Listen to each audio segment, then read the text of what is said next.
দুধপাতিল মথুরাঘাটের বাসিন্দা নুরুদ্দিন বরভূঁইয়া, বয়স আনুমানিক 40। পিতা তমিজ আলী ওই ব্যক্তি স্ত্রী এবং 2 সন্তানকে নিয়ে চিরুকান্দির একটি ভাড়া বাড়িতে থাকতেন। বিগত 5 বছর থেকে প্রায় চিরুকান্দি এলাকারই একটি ফার্নিচারের কারখানাতে কাঠমিস্ত্রি হিসেবে কাজ করতেন। প্রতিদিনের ন্যায় শনিবার সকালে কাজের উদ্দেশ্যে ঘর থেকে বের হয়ে বিকেলে আর ঘরে ফিরে যাননি। কিন্তু হঠাৎ করে রবিবার ভোরে ওই কারখানার বাইরের একটি গাছের মধ্যে ঝুলন্ত অবস্থায় তাকে দেখতে পাওয়া যায়। পরে স্থানীয় মানুষ তারাপুর পুলিশ আউটপোস্টে খবর দেন। তারপর পুলিশ এসে মৃতদেহটি উদ্ধার করে শিলচর মেডিকেল কলেজে নিয়ে যায়।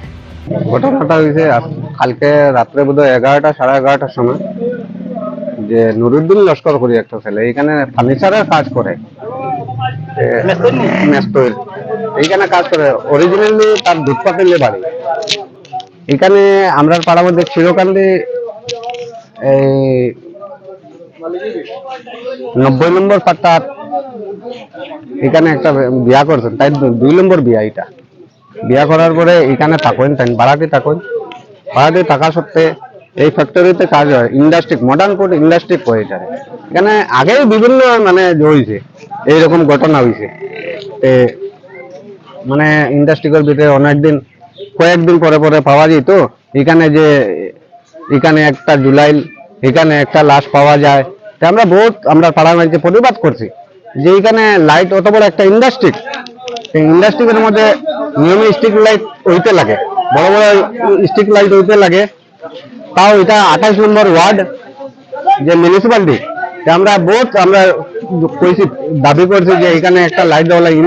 ইন্ডাস্ট্রির অনেক মালিকগুলো আছে, মালিকগুলোই পারে যে এখানে একটা লাইট দেওয়ার লাগে। কয়েকটা লাইট দিলে তো যে সুবিধা হয়, মহিলারা কাজ করে, অনেক মহিলারা কাজ করে। কাজ করা সত্ত্বে মহিলা শূন্য 7টা 8টার সময় মহিলারা যায়, তারার লোক মানে এটা বহুত একটা টর্চারিং হয়। তবে মহিলারা সব সুরক্ষিত আছে। আমরা পাড়ার প্রতিবেশী সারাই আমরা দেখাশোনা করি। আমরা সবসময় এটাই কই যে ইন্ডাস্ট্রির যত মালিকগুলো আছে তারা কই যে এখানে স্ট্রিট লাইট দেওয়ার লাগেন, তারা কেউ মানে গুরুত্ব দেয় না। আমরা চিন্তা করি সরকারের কাছে, ইন্ডাস্ট্রি মিনিস্টারের কাছে এটা চিন্তা ধারণা করি, সবে একটা রেগুলেশন লেখার লাগেন। আর আমরা সবাই মিলিয়া চাইলাম যে একটা তারার কাছে করিয়া যে এটা স্ট্রিট লাইট দেওয়ার জন্য।